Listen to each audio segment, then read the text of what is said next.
Hello Mars! Nasubukan mo na bang gumawa ng putong bigas na may gata? Kung hindi pa, panoorin mo to.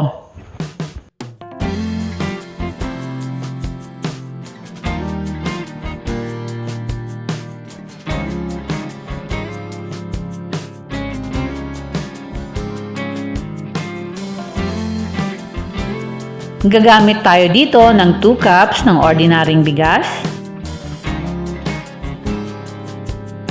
Huhugasan lang natin ito ng mga 3 hanggang 4 na beses or hanggang sa maging malinaw na ang tubig.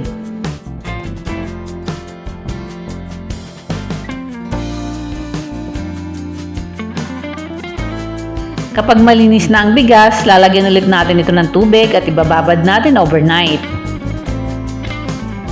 Kinabukasan, eto na yung binabad nating bigas. Pagkatapos ay sasalain natin ito.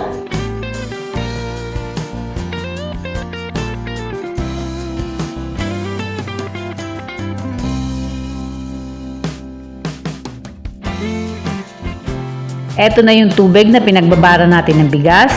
Huwag nyo itong itatapon kasi mamaya dito rin tayo kukuha ng ipanghahalo natin sa puto butter. Next ay be-blender natin yung binabad na bigas. At syempre gagamit tayo dito ng 400 ml na coconut milk o gata. Mag-a-add din tayo dito ng kalahating tasang tubig na pinagbabara natin ng bigas. And take note mga Mars, iba-iba po ang absorption ng bawat bigas. Merong bigas na makitubig, merong bigas na hindi. At sa recipe ito, ang gamit ko pong bigas ay yung matakaw sa tubig. Mag-a-add din tayo ng 1 cup ng kanin. Ang paglalagay ng kanin ay nagpapalambot sa puto. And then mag-a-add tayo ng kalahating tasang asukal.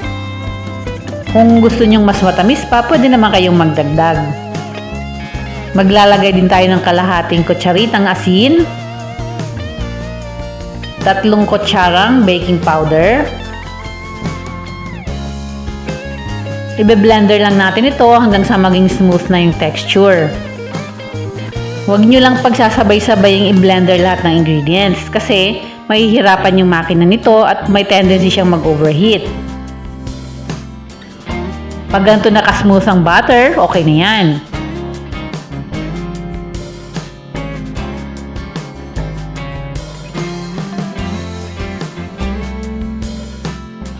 Pero sasalain pa rin natin ito to make sure na walang buo-buong naiwan. Pagkatapos ay i-rest natin yung butter ng mga 30 minutes.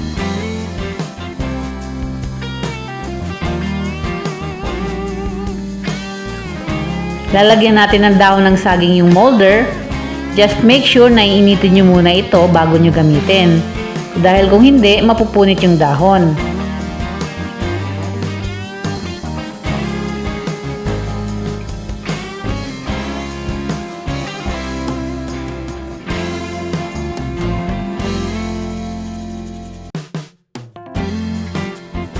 Pag maglalagay kayo ng butter, huwag nyong pupunin ng molder.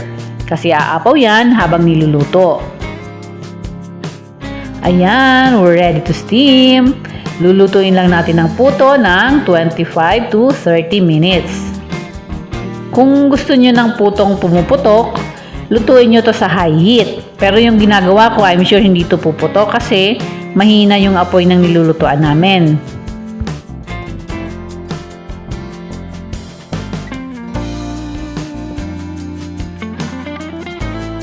And just like that, our puto is done.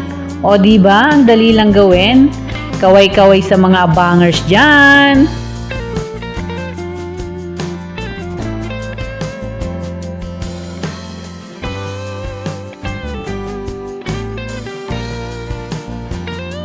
Thanks guys for watching. Please follow my page and subscribe to my YouTube channel. Bye-bye!